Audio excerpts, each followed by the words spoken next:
Okay, we're up and recording. Greetings, everybody. Welcome to the Art Lexcia podcast. This is your host, Wesley Pepper. This is episode 245. And as you can tell, I've got a big ensemble of artists and musicians and people who work with the South End Museum. So today we actually be talking profiling, talking about the to and about the South End Museum. To my regular listeners, if you know my previous episode, I spoke to Mr. Colin Abrams, and it was quite a heavy conversation about the politics around the South End Museum and the northern areas in the Eastern Cape, in the Port Elizabeth area. And I thought this was really interesting, a very cool follow up on that. So if you haven't, I will put the link in this episode. You can check that one out because I think it'll give this episode context. And I think, context, as you know, if you listen to my platform, is important. So let me introduce everybody. I'll start off with the left there. That's my dear old friend, Rene van Rensbig. We know each other for way long, and she's been on the platform multiple times. So Rene, and thanks for setting it up. Then we have Berverly Pieterse, we have Mano, and we have Dr. Michael Barry. And they all form part of the South End Museum, and they got different roles and so forth. Firstly, everybody, good morning. Thank you for coming through. How is everybody? It was snowing in the Eastern Cape. I hope everybody is safe and warm, and Renee's telling me it's warm today, so I take it everybody is okay? Yeah, no, it's a bit warmer now than what it was before, Wesley. It was very cold here, very rainy at one stage, Yeah, but no snow. no snow. Well, it was the weather was as miserable as it gets here in Kimberley. It was actually horrible. I guess that's why the congestion. To my listeners, I might be coughing. I've been doing this for the past 3 episodes. So clearly I haven't shaken the sinus. But today is not about.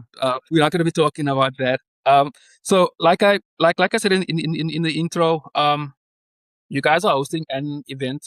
It's titled the Harmonizing Union of Poetry and Jazz on 19th of September.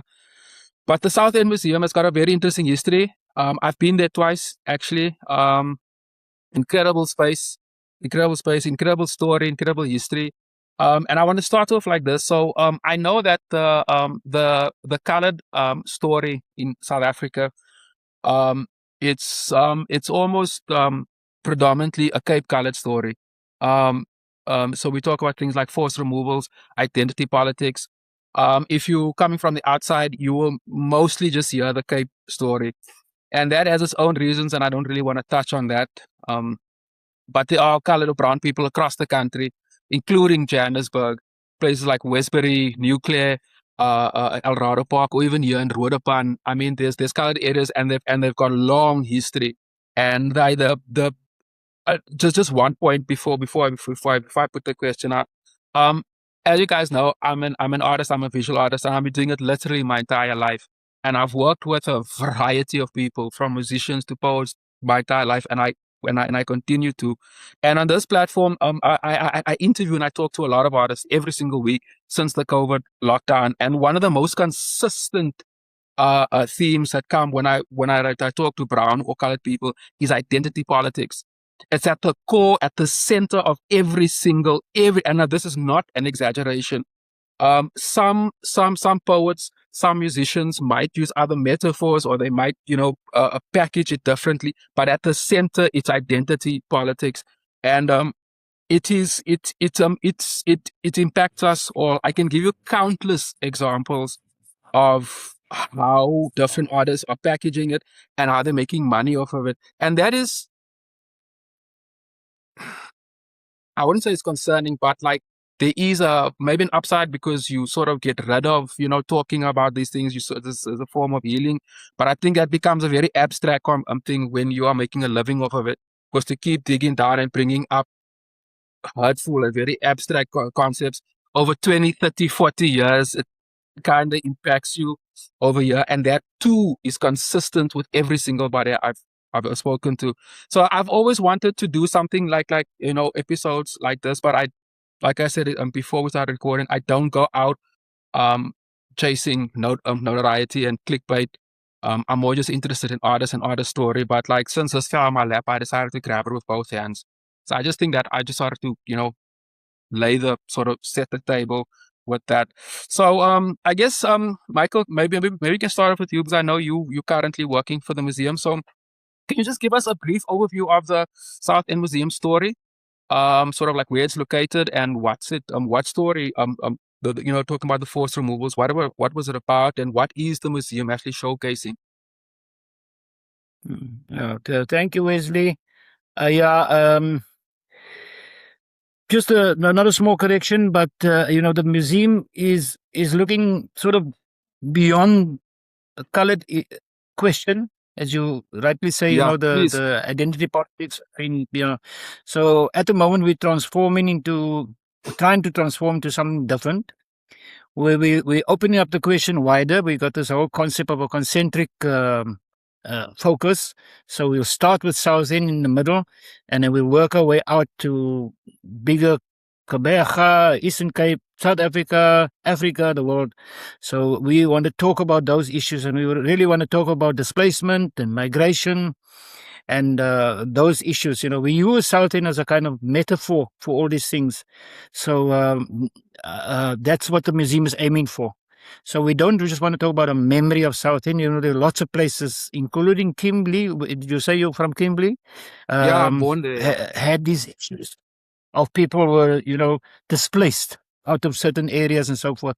So we're talking essentially about displacement and migration and stuff like that, as opposed to just a memory of a place that was romantically called a place where we could all get on with each other and so forth, which is not essentially the truth.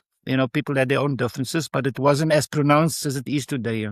So the South End Museum, I don't know what Mr. Abrams told you, but the South End Museum was formed by a group of volunteer people around about just before 2000, before the century changed, 1998. We got together and we decided we were going to have this commemoration of this area that was affected by the Group Areas Act. One of many in Port Elizabeth, I might add, or Kaveja. And this group of volunteers got together. We were inspired by a book. It was written by these are doctors, Dr. Shahid Hendricks, Dr. Ambrose George, and Mr. Yusuf Ahadin. They wrote a book on South End. There's a kind of memory book, and that inspired the whole question of opening up a museum, which we then went through the whole bureaucracy of finding a space. And that was a difficult thing because we wanted to find a space close to where South End was, in which we did.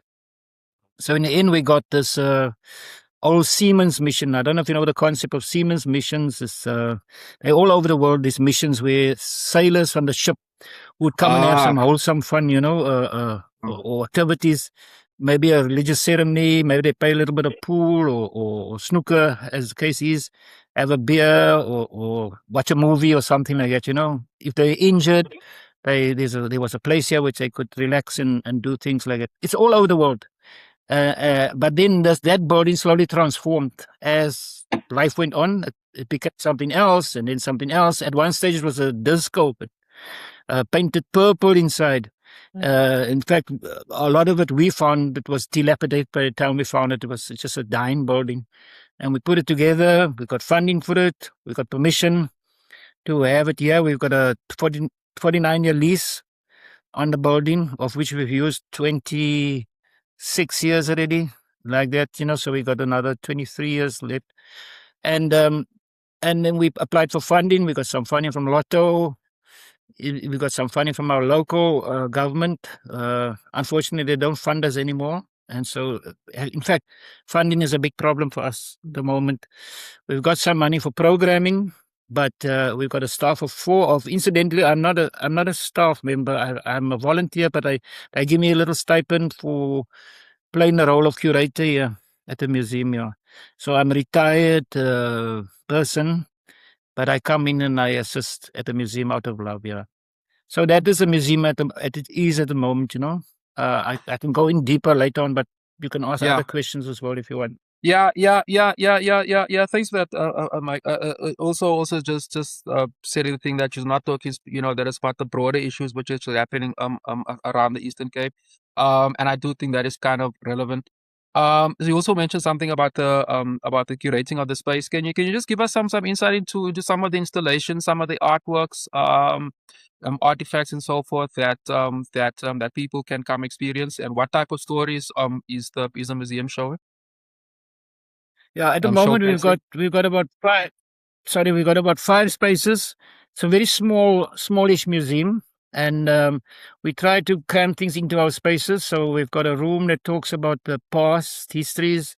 Ask you about the influences behind your music, man. You say you play most genres of music, and in order to do that, you need to have an ear for a variety of different styles and so forth. You can just give me maybe some insight into that, man. Like who do you listen to, who influenced your music, and so forth. Yeah. No, okay. Look, I listen to a lot of different music, and my style is an amalgamation of all those different music and different genres, and I think what that is what makes me different as a guitarist. That's what makes me sound different, and that is what kind of makes me stand out among the rest. But in terms of my influences, of course, I'm mentioning this one because there's a great relevance to it. Of course, there's the great George Benson, which I had the amazing honor of sharing a stage with back in, I think, 20. Before 10. Yeah, né? No, it was after because the stadium was open. Around 2012. Yeah. Around 2012, yeah, 2017, around there somewhere. I just need to check on that. He was actually a UNP at the Nelson Mandela Stadium, and I was really, really honored to share a stage with him and be part of the opening act for him on that particular day. But apart from George Benson, there's so many more guitar players and not just guitar players, instrumentalists, that has been influencing me and is still influencing me today. Um, so yeah, I hope that answers your question. It does. I say that I say that it's still influencing me today because music is one endless lesson. Yeah. Yeah, Yeah. we never stop learning. Yeah. I guess such is life also. I don't know. Yeah. Uh, Yeah. No. No. yeah. I understand. I hope that answers your Do you have? question. It does. It does. It does. I've just got another follow-up question there. Do you have any solo projects that Yeah. that you can talk about? I have a performance coming up on the 5th of September. It's at the Mamela Festival. It will be hosted and done at what's in New Brighton? What's the venue called? The The red Mendy Arts location. Center. Yeah, the red location. So that's one of the ones worth mentioning, I guess. Um, apart from that, every weekend I can be seen though. Yeah. Yeah, this And weekend. like, Tomorrow is like what's the date tomorrow? It's the 14th. The 14th. Yeah. 14. So I'm leaving for East London in the morning, tomorrow morning, doing a show with Zama Chobe and MXO at the Guild Theatre tomorrow night in East London, was my band. And what's coming the back what's the name of your on band? Saturday morning, it's Mano Smith and the 911 Super Band. Hmm. Got Okay. that one? Do you guys? And You then guys do? Saturday.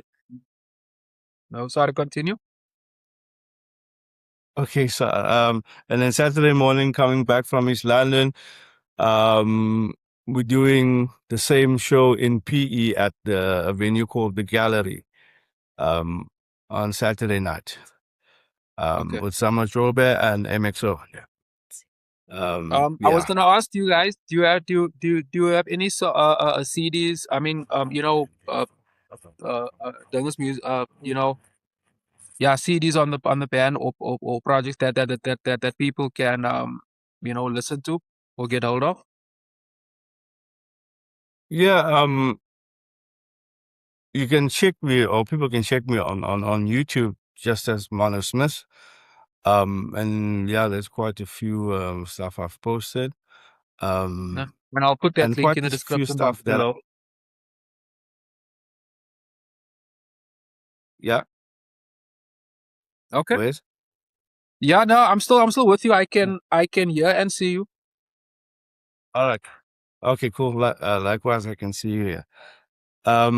Yeah. So on YouTube, there's a whole bunch of stuff that people can actually check out and listen to, and even comment.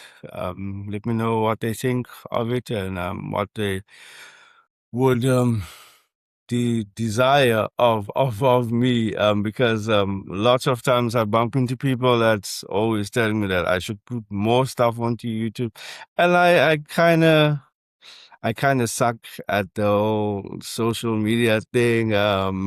I think I've been too much of a musician all these years, and that's primarily where my focus has always Yeah, been. yeah, Um, yeah. so I think it's a balance issue, man, for me. You're Balancing not the other only stuff one. with.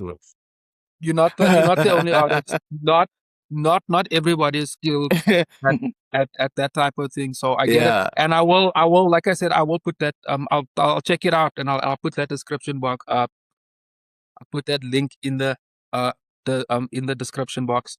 But let me move on to, and I want to make a follow up question, but I want to touch on a few other things here.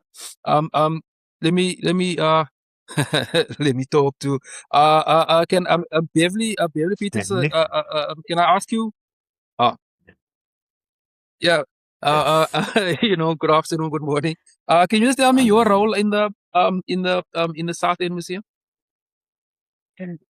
Yeah, I work at the Southern Museum. My name is Berverly Pieterse, and I do mostly events at the museum. So we're looking very forward to this event that we're hosting now on the 19th of September, the jazz event. It's going to be fun, so we just want people to be aware of it. We are posting quite a bit. Tickets will be sold, and of course, you could bring your own XYZ and your platters as well. Okay. So actually the event on the is titled Harmonizing Union of Poetry and Jazz, and I know Rene is also involved in that. Can you just tell us what the so the event is is a celebration of the Eastern Cape of the Kobega area, or is it will you just give us some insight into what's the event about, and musicians and poets and so forth, who's gonna be featured and Well, stuff like that? it's open to the public. We will be having some poets as well. I don't have their names, but we will be that shortly. And of course, Mano will be our main man at the jazz event. Okay. And Sorry, can I say something? Well, and Rene is please. assisting us very much with this event as well. Yeah, I know about it through Renee, and I know she's been yes, actually yes. quite Yeah. excitedly It's also involved in this. Sorry, continue. Yes, it's while we're having this, is also for our fundraising event at the Southern Museum because, like Michael said, our funding is not so good. So we trying out every venue what we can, so that we can have funding for the museum at this stage. Yeah, I actually I want to touch on that funding point, but I'll do it once we've because Yeah. it's not just the South End Museum that is struggling with funding cultural institutions across the country, actually, especially in Yes. places like libraries, community centers, theaters, Yes. and I wouldn't even go to art galleries because there isn't any. It's a South African issue and it's a political issue. It's such I Yes. mean, I'm an artist myself, and I've got experience with that. Let me put it to you like that. I've got, and it's not a good experience. Hmm. But just another follow-up question on the event. Is it something that you guys are looking to do? Is it looking to do once off, or you are looking to, um, to keep it to keep it going? Yes, we would like to keep it going. Perhaps we want to see how far this one goes, the first one. And if it's a success, we'd like to continue with it maybe every second or third month to do an event like this, So with the poets, we want to make it a cultural thing, So we're actually really looking forward to this first one that we will be hosting at Yeah, the and I museum. and I'll and I'm gonna be helping to promote it that yeah on my side, at least from a podcasting perspective. Renee, let me just ask you a follow-up question there Yeah. with regards to all the Okay. poets, Thank you. the poets. Um um what is there, do you have a few names of who might be there, and what's their And poetry about? Do you know what? I've only read you've read my poetry. Hmm? And there's another lady called Sanette Lombard. We met actually at one of Michael's workshops, and hers also deeply about and her poetry is about loss and so on, and as far as our conversations have gone. And Shelley Barry, I've not read any of her poetry, I must admit. And then Viwe Joka, whom you know, um, he's also highly, what is the word I'm looking for? It's the way I can describe it from a reader perspective is that it's deeply introspective into the human Yeah, psyche viewers and on another the level. adversity that we kind of, yeah, viewer is on another level. And then Shelley Barry, it's a Shelley Barry, um, and myself. And then also I'm going to be also reading some poetry from Abigail George, and you also know Abigail. Yeah. And her brother Ambrose George, who is also an exceptional writer. Um, and yeah, so we're looking forward to it. For me, it's more a case of like, and I'm happy that we have this platform, because if we don't often have that sort of thing in Port Elizabeth, okay, I'm also, can I say, sort of new to PE again, having been gone for a bit, but what I find is that there isn't really a platform for poets to actually come and bare their souls, so to say, because poetry is deeply personal, So we're grateful for the opportunity to um, express ourselves, the way we do when we put pen to paper. And I hope that this will be one of an ongoing sort of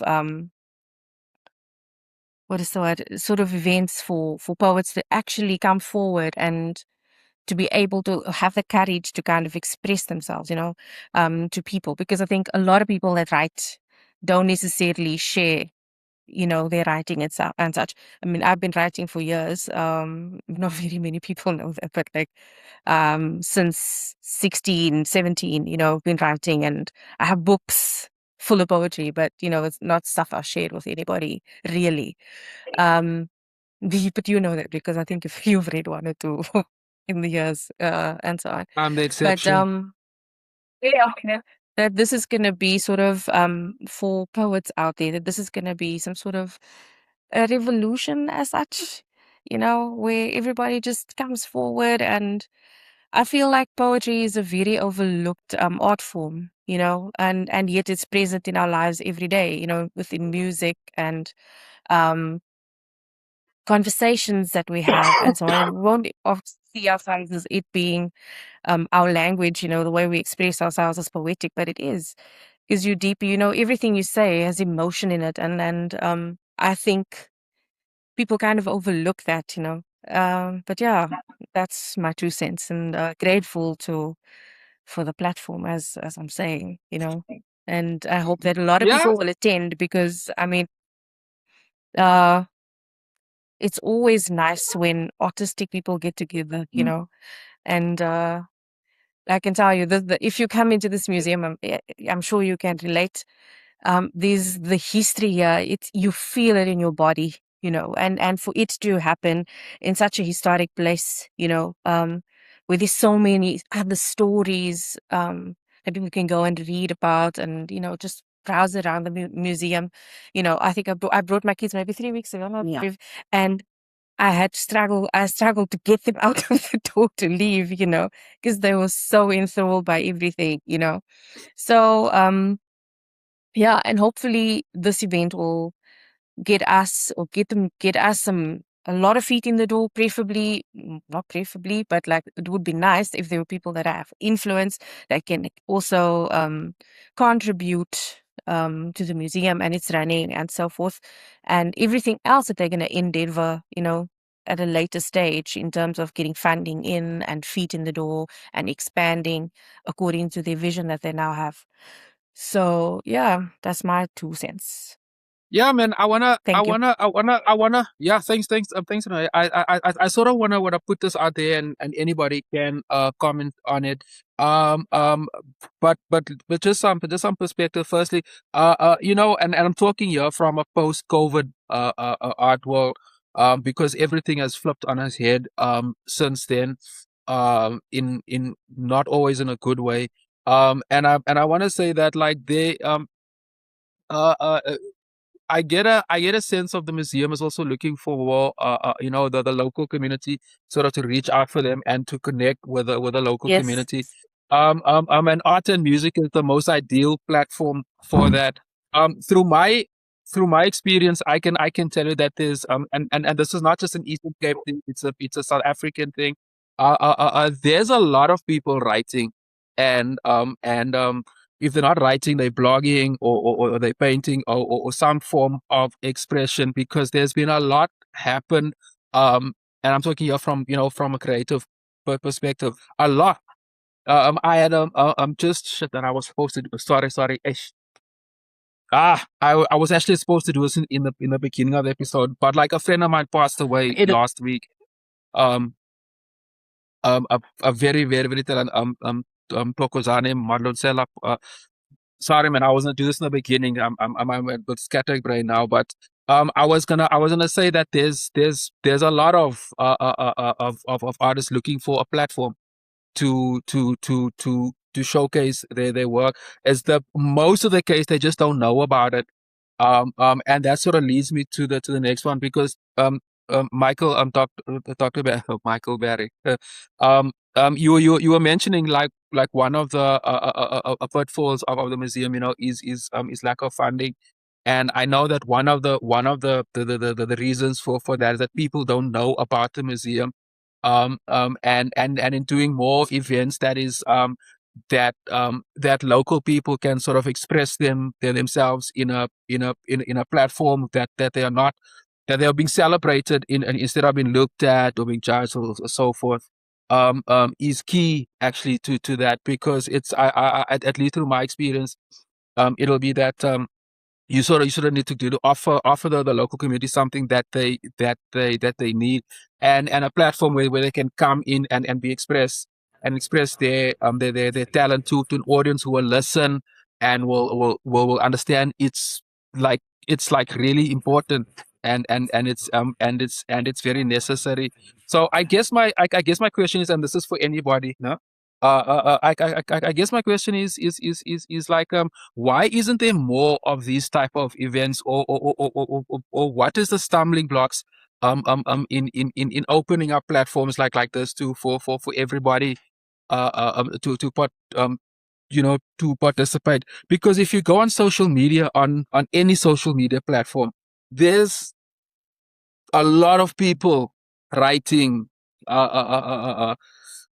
doing very interesting sort of experimental poetry, mixing it with sound, with dance, with whatever they have in the area. So yeah, man, what are the respective pitfalls for that? And I guess why is there not a lot of that coming from a museum like this? I hope I'm making sense.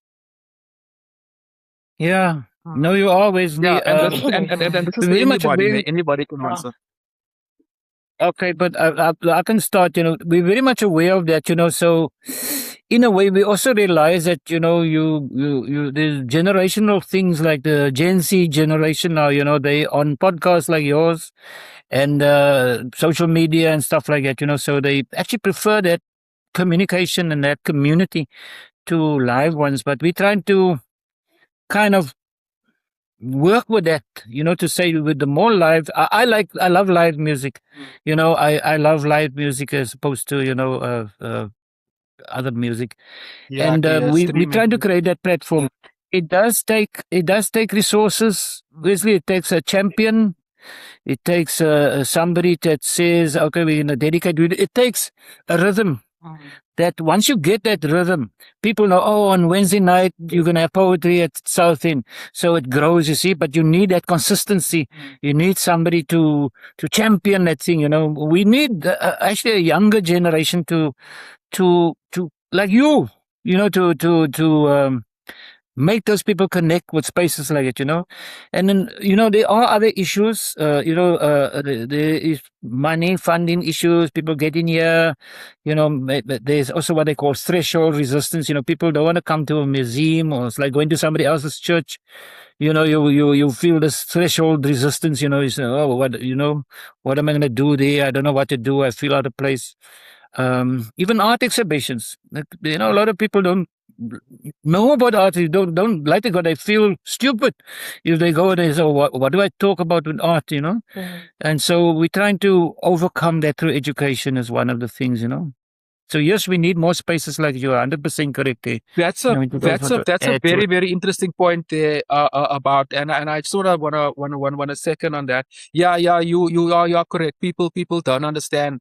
They feel a museum has got this conservative vibe. It's only for old people. You don't know what to do there. Yeah. Must you pay? Mustn't you pay? You see people talking differently. Like one of the worst things about art exhibitions is how niche it is. It's usually the same people. Yes. They drink the same wine. They have the same conversations. Just the art is different. And it's very bourgeois. It's very bougie, which personally I have huge issues with that, and you can check out my other episodes. We're talking a lot about that. So I guess that I want to throw this out because you mentioned there about the Gen Z, and technology has got a big role to play with that.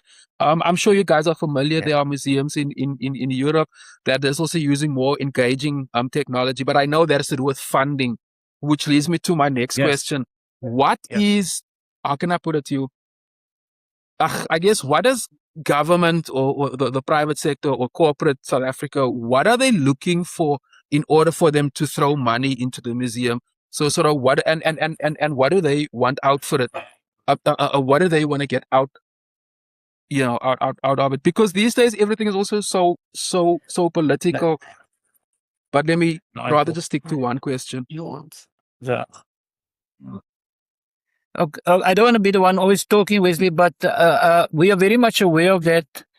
What do the private companies, how would they fund this? So what we try to focus on the CSI, the corporate social investment component. Each company has something like that, So you would have Nedbank that sponsors the arts, stuff like that, you see. So we've been trying to focus on that to say, okay, we appeal to you to say, okay, you sponsor education. So we do education, But it's very difficult nowadays because people have got their people they give to. Like, for instance, we were sponsored by Volkswagen recently, the foundation, the Trust Foundation, they gave us some data projector and computers and a nice sound system and things like that, which really helped us, put across our message and stuff. We do get some funding from government. I mustn't be incorrect. We from our provincial government gives us some money that covers some of our programs, and this is only the second year they've been giving us now, and it's not a lot to cover our operational costs. You see, operational costs is actually a big concern of ours at the moment, so yeah, we are targeting private corporations. We are waiting for Lotto to reopen. I don't know what Mr. Abrams told you about Lotto, but Lotto had their own problems, and there was a whole We did touch on that. sequences of corruption and stuff like that. Yep. Yeah, and touched I'm on sure that. you would. Yeah, yeah, and we're waiting for them. We even asked the minister, Gayton McKenzie. They say when you for some money. And unfortunately, they didn't even come back to us, and they spent 31 million rand on taking a couple of people to the World Cup. We just needed one of that 31 million rand, we just needed 1 million to make us survive. And they didn't even have the decency to come back and say, hey, sorry guys, but we haven't got money and stuff like that, and so yeah, there are issues all over, and funding is scarce. But the management of the funds is even scarcer, so there's a whole lot of things happening at the moment. I know Gayton sacked a whole lot of people from the Heritage Council and National Council and the board, And so they we very still much no lay new back board. into things with everybody else. Yeah, I don't know if anybody Yeah, else wants man, to say something about that. Michael said it all. Okay. Baby, you want to say something? No, said it all as well as I've Can you repeat the question again? What did you ask? About funding look, and man. stuff. Look, man. Let me put it like this, now. So Yes, I'm like what Dr. Barry was saying there. I've heard that every art practitioner, artist, art company is complaining about that across the country. Everyone, and you don't get higher than that. I'm on this platform, I try to be solution orientated as opposed to focus on an issue, because once I highlighted the issue we highlighted, I don't like to always just go back on the keep banging on the same thing. So my point on that is like because you mentioned excuse me. Excuse me. We mentioned, like you got funding from Volkswagen. I know Johnson & Johnson also gives money. I was involved in like with Artist Proof Studios. A majority of their funders were like in the States, was all these big multinational companies, and they have their own terms and conditions. And I don't actually know what that's really about. That's not my point. The point is that there is people that are willing, but I know the red tape and the politics around that is overwhelming. But in terms of being solution orientated, I know that there's also a need for this from local writers. Most writers and artists unfortunately work in isolation. Yeah, we might belong to a studio somewhere. If you sign to or represented by a gallery or a publishing house. But most of these galleries, publishing houses, and even record companies, they too are not flush with cash. So it is always for the artist to sort of to create their own work, do their own a majority of their own PR, and to go and look for venues that are willing to showcase. So in other words, there's a huge need for that. So surely there should be a way in which institutions like yourself can meet artists sort of halfway, which is what you guys are trying to do on the 19th of September. And for example, I wanna highlight somebody like Abigail George, who's an incredible writer. So by the way, and she too, just like so many of us, work in isolation. And once you take that artist out of that space, put them in a room with others who can share that. There's a certain electricity that gets created there that you can't. It's actually quite special, and I'm sure you can relate to that. And through that over there, not always, but sometimes solutions can come out of there. And technology is one of is one of those things. And I want to sort of put this on the table because you mentioned something, Dr. Barry, about streaming or viewing. Live streaming is a excuse me. Yeah, no, clearly this is not yield yet. I um you were mentioning something about Drink some streaming. water. I do Have think some brandy. maybe I should take all of the above. And I need to be sharp. I've got another show coming. Hey, I don't wanna make it about my coughing here. But I wanted to put this on the table, man. Like I know that we're living in the age of streaming now. Whether it be Yeah. YouTube, the likes of Netflix and so forth. I can offer this like if you guys want to do a live stream, you can definitely do it through my platform. I do have an existing audience, and people do tune in. That's Wow. that's an option. Another option would be somehow is to get people to come in with their device, interact, have a hashtag. That's a very there's a lot of community around those things. Have a hashtag and then constantly be tweeting or blogging about the specific space and then using something specific of the museum. I don't want to say identity politics. Saying I don't want to say it, I am saying it. I understand the irony there, but I know with brown and colored people, I know identity politics. I say is centered to all of our artistic expression, and there's very little people, very few platforms out there, and I'm speaking from experience here. Most other platforms, and I'm talking, artists, galleries, and so forth, will take that and they'll monetize it without looking at the actual core problem. They'll just look at the product. Will the product sell? And not looking at the root cause of that. So I do think that is something you could potentially have a look at. And there's also I did a project years back where we did a crowdfunding thing, and it was successful. It was difficult. It wasn't easy, and it was actually really, really, really hard to get people to. But like I learned something there, which is what I've been using it consistently through my career. Is I have a core of people that always support. And if there's a lack of we need money for this or money for that, you put together a package and you sort of just target them, see how much they can contribute, and then build from there. I mean that's also potentially could work. But like the whole thing around offering a platform that meets local creatives where they can sort of get out of their isolation is, I can't overstate how important that is, because I talk to artists every week, and the problems at we're all just looking for a platform to do that. So that's just a point I want to make, and I do want to offer my services on that, because I'm Thank you, Wesley. both culturally Thank you. We and take you up on that professionally thing. no, please do. I will look forward to it, because I'm busy, as much as I'm a podcast, I'm also building a platform, a app where we can stream Yeah. and monetize that. But that's another topic for another day, because there's a need for this over here.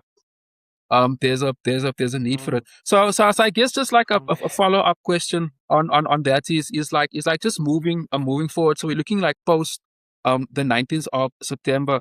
What I guess what kind of checks and balances do you guys wish to tick, or you guys need to tick in order to have a show like this happen again? Do you want me to ask you guys? No, we can. Yeah, anybody I think we can can also. answer. Rene? I think that obviously for this particular one and for its continuation, we need to have people actually attend. and see what it's all about. You know, I spoke earlier of the rich history in this museum. And also there's plenty of function space here that people don't even know, but I didn't know about like that. corporate And functions. it's Yeah. beautiful. There's an outside area, there's the wall on the inside that has the most beautiful artwork on the stage and stuff, you know, depicting the South End and the street, kids playing in the street and stuff like that, you know, which also like kind of alludes to the community that was there before. Do you know what I mean? And I think there was on the museum's page there was a gentleman standing next to the painting. I don't remember his name, but he's one of the kids. He's actually one of the kids that was in that pic, and I find that so interesting. And I wish people would come and not only experience that, but like artists to come and have a look. Really, I mean, I feel like even in my generation, we are very we may know some of the history, but not to the depth that it actually went. And we need that type of thing as well, you know, tell our stories and our grandparents' stories and things like that. And I'm sorry, I'm probably not answering your question, but we hope that this is a platform for everybody else. And I mean, it doesn't necessarily even need to continue just being poetry. Do you know what I mean? And just so, by the way, Mano is not here at the moment, but Mano he plays so beautifully. And not only jazz, it's very true when he says as a musician, he can play anything, you know. I've heard him play blues, I've heard him play R&B, and some of the things, like even George Benson songs, you know, he's improved it so much. You know, I've got a thing for this thing, you know me for that long. You know, I love music in general, you know, and the instruments and so on. And he is really great. So I do know he has his own following and people will come to see him play. But I also hope that they're coming to experience the museum itself. And also, you know, it would be nice if people could also give their ideas that, you know, as to how to attract more people to come here. You know, I think you and I had this conversation the other day. What people would kind of like, you know, I think the museum is kind of open to that sort of suggestions, you know, what could we do, you know, to get feet in the door. And I mean, if you pull up here and you look across, the harbor is right here. It's so beautiful, the view. And then there's South Boulevard cafe on the top here. You can go and you can have your coffee. And you walk right through the museum into the cafe type of thing, you know. So I'm hoping that people are really coming to experience not only what we're going to be doing artistically, but also the history and everything else, what the museum has to offer. And I think that is what we're going to need to sustain future endeavors, you know, in the museum itself. And also in terms of the education that Michael spoke about, you know, I feel like this also needs to be a platform. My own kids are going to be attending as well, you know, to give them space to use their voices, you know, because my eldest also writes, you know, my youngest writes, you know. So it really just is okay, there are people that have the courage. And a lot of us are debuting, mind you. I mean, I haven't done poetry in front of an audience for since I was 16, 17, you know, and it's a long period of life, Wesley.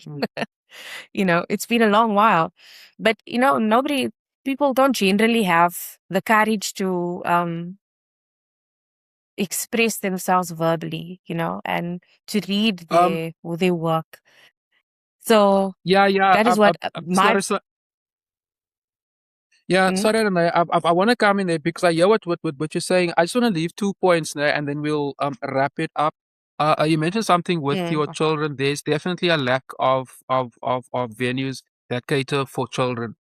And I'm not just talking about jumping castles and, you know, stuff like that where they just run and not get rid of everybody. energy. I'm talking practical art classes because, as we know, in our education system, that is something that has been taken off the curriculum, which is another problem. But that's another topic for another day. So I do believe that there's also a need for that. So perhaps they can be more engaging. Yes. Workshops, and I'm not talking something as corny as face painting, because face painting is more sporty type of thing. There's more engaging ways. So I do believe maybe just try kind of look at children, and just the last point you mentioned there of getting people into the door. Yeah, I mean, like, just talking to the local writers, because there's many. I mean, the Eastern Cape, especially in terms of jazz, and the more literary world. I mean, the Eastern Cape is full of that. I mean, you can shake a tree and like they'll just fall And the down. Like artistic hub is there's the just so Eastern Cape. many. I mean, Manu mentioned MXO and Zama Jobe. They from there. You see there's it's like I'm no PR or marketing thing, but I know that to how to get news out to people like that. But I know there's certainly a lack of platforms for if they want to come jam, then they know we're going to Pabeka. Where do we go? Da, da, da. Where can we get an audience? There's definitely a lack for that. And like I mentioned, I'll be helping you guys push this on my platform. I do have an audience in the Eastern Cape. I don't actually have the numbers in terms of how much it is, but that's another technical thing to do with data, which is something I'm also really invested in. And that's also a topic for another day, because and this is my last point. It's like I'm also really invested in collecting data from the art audience, so I can understand what they want. And then you can curate. You say, okay, this is what they want. Then you look for the talent. Say, okay, this is what they want. How can we package this for them? That is something I'm personally invested in. And it's something that we can definitely collaborate on something like that. I would love that, to be honest. Because I do believe that there's not just a market for that. And this is my very last point. Post COVID, everything has moved down to the cell phone. That's where people get everything. You fall in love, you fall out of love, you pay your bills, you socialize all on your phone while sitting in your corner of the world, which is safe. So that's the primary way I'm trying to get hold of people. Hence why this podcast and so forth. But that's it for me for now. You know, Rene, Beverly, Michael, and Manu. I see he's not around. Yeah, Raman, thanks for taking your time out. I know we spoke about many different things, but that's okay. This is my platform is for stuff like that. I will, like I said, I will definitely be following up with you with this year, and we can talk about live streaming or stuff like that. We can have a conversation like that afterwards. But all the best for that, and yeah, thanks for coming through. Any last points? Please I'm do. sorry, man. If people would like to contact us, they could contact us on 041 582 3325. If they want to know more information about the jazz Can you event just repeat the number hosting. again? Sorry. 041 582 3325. Got it? Got it. Thank you so much. Thank you. Thank you, Wiz. Thank you, Wesley. Thank you, Now, thanks a lot, man. I'll let you I'll know. send you the dictionary thing, Please do. the talk. I was gonna say that. Yeah. Has Renee Yeah, please got your do. email? Okay. Yes, she does. Thank you. Thank you, Wesley. Thank you very much. Enjoy the rest of your day. Now. Cheers, man. Bye bye. Thank you. You Same too. to you. Thank you. Bye. Thank Talk you. later. Bye-bye. Bye-bye.